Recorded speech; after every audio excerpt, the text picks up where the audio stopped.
About 7 decades ago, Ghana once had a prestigious shipping line. Ghana once owned ships that sailed the world's oceans. They carried cocoa, timber, and minerals across continents, flying the Black Star flag in foreign ports. These ships were not private, they were national. They belonged to Ghana. They were called the Black Star Line. Created by Kwame Nkrumah after independence, the Black Star Line was meant to give Ghana economic freedom and control of its own trade. But today, those ships are gone. The fleet collapsed. The dream sank. To know and understand what happened, we have to go back in time.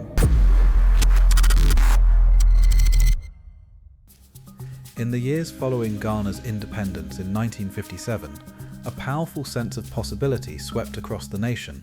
Colonial rule had ended, and for the first time Ghanaians stood as masters of their own destiny. Yet to Dr. Kwame Nkrumah, independence was not a destination, it was only the beginning. Political freedom, he believed, meant very little without economic control. A nation could sing its anthem and wave its flag, but if it did not control its trade, its industries, and its movement of goods, then its freedom remained fragile. Nkrumah understood that real independence required bold thinking, long-term planning, and the courage to challenge global systems that had long excluded Africa.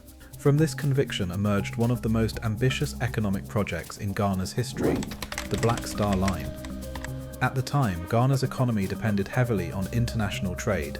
Cocoa, timber, and minerals flowed out of the country in massive quantities, yet almost all of these exports were carried by foreign-owned ships. European shipping companies dominated West African waters, setting freight prices and controlling access to global markets. Ghana produced wealth, but others controlled how that wealth moved across the seas. To Nkrumah, this arrangement was a continuation of colonial dependence under a different name. He believed that without a national shipping line, Ghana would always remain economically vulnerable, exposed to foreign interests, and unable to fully benefit from its own labour and resources. Nkrumah also understood the power of symbolism. Ships were not just tools of commerce, they were statements of power. For centuries, European vessels had arrived on African shores as instruments of trade, conquest and control. Now, Nkrumah wanted Ghanaian ships to sail outward, carrying African goods, African workers, and African pride to the rest of the world. This was not merely about profits, it was about dignity, visibility, and self-belief. The Black Star Line was designed to be a floating declaration that Ghana had arrived on the global stage. The company was established as Ghana's national shipping line, bearing a name that resonated deeply with black consciousness and Pan-African thought. The Black Star symbol had already become central to Ghana's national identity, representing freedom, unity, and progress. By placing that star on the open seas, Nkrumah sought to connect Ghana's independence to a broader African and global struggle for economic self-determination. The Black Star Line was to be both practical and inspirational, a bridge between ideology and industry. As operations expanded, the Black Star Line acquired several vessels, including 4 powerful 16,000-ton ships that would become the pride of the fleet. They were named Keta, Tano, Sicily, and Volta after Ghanaian rivers and towns, ensuring that the nation's geography and identity travelled wherever the ships went. These vessels sailed across international waters, docking in ports across Europe, Asia, and the Americas. When they arrived, they flew the Ghanaian flag high, a striking image in harbours long dominated by Western powers. For many observers, it was a remarkable sight, a young African nation operating its own global shipping line barely years after independence. The impact at home was equally significant. The Black Star Line created employment opportunities for Ghanaian sailors, engineers, officers, dock workers, and administrators. Young men were trained to navigate the seas, maintain complex machinery, and manage logistics across continents. Many saw the world for the first time through these ships, gaining skills that few Africans had access to at the time. The fleet carried Ghana's exports to international markets and returned with machinery, consumer goods, and industrial supplies. It strengthened Ghana's trade capacity and reduced its reliance on foreign shipping firms. For a brief but powerful period, it seemed that Nkrumah's vision of economic sovereignty was becoming reality. But history soon intervened. In 1966, while Kwame Nkrumah was abroad on a diplomatic mission, his government was overthrown in a military coup. The sudden change in political leadership marked a turning point for many of Ghana's state-led development projects. The new regime viewed Nkrumah's initiatives through a different lens, often seeing them as symbols of excess or ideological ambition rather than long-term investments. The Black Star Line, once protected and promoted at the highest levels of government, lost its political backing almost overnight. Without consistent leadership and strategic oversight, the company entered a period of instability, management structures weakened, and long-term planning gave way to short-term decision-making. As years passed, mismanagement became increasingly evident. Funds were misused, contracts were poorly negotiated, and maintenance schedules were neglected. Corruption seeped into operations, draining resources and undermining efficiency. Ships that required constant care and modernization were left to age, their competitiveness steadily declining in an industry that demanded precision and reinvestment. At the same time, global shipping was becoming more competitive. Large international firms operated massive, modern fleets backed by strong financial institutions. Without sufficient capital and professional management, the Black Star Line struggled to keep pace. Maintenance costs rose as vessels aged, while revenues fell due to inefficiencies and unfavorable leasing arrangements. Some ships were sold under questionable circumstances, others laid idle in ports, slowly deteriorating. What had once been symbols of national pride began to feel like reminders of unfulfilled promise.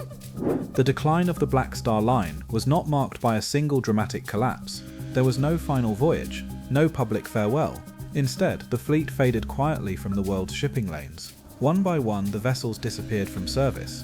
By the time Ghanaians fully realized what had been lost, the Black Star Line existed only in memory. The dream of maritime independence had slipped beneath the waves.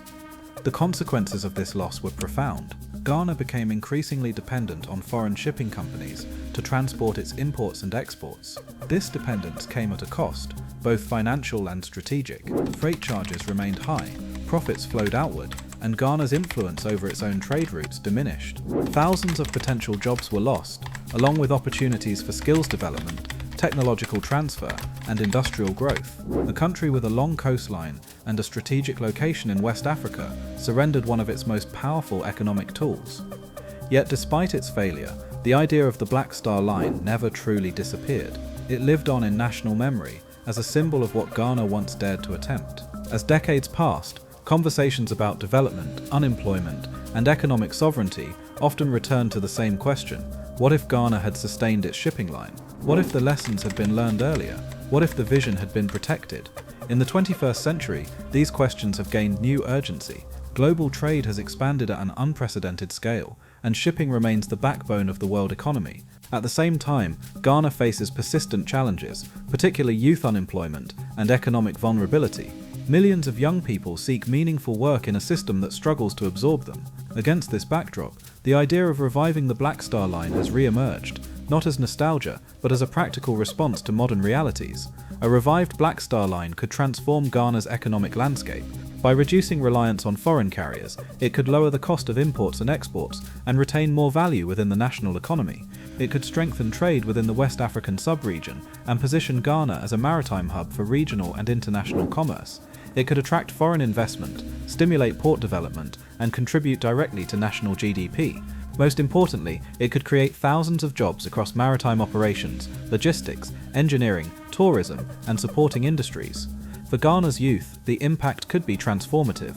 A modern shipping line would require skilled professionals such as captains, engineers, navigators, and logistics managers, as well as unskilled and semi-skilled workers in maintenance, catering, and customer service.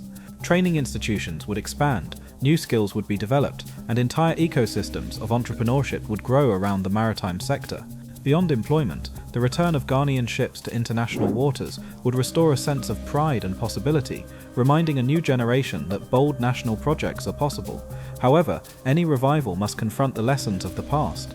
The original Black Star Line did not fail because the idea was flawed. It failed because governance collapsed.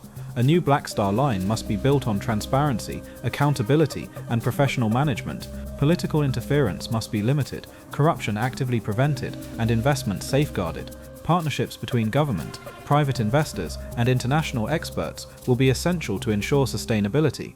This time, the fleet must not only float, but endure. The Black Star Line has always represented more than shipping. It represents belief. Belief in Ghana's ability to compete globally, belief in African competence and leadership, belief that independence must be defended economically, not just declared politically. When Ghanaian flagged vessels once again sail across international waters, they will carry more than cargo. They will carry history, lessons learned, and renewed hope. The story of Ghana's Black Star Line is a story of vision, ambition, loss, and unfinished business.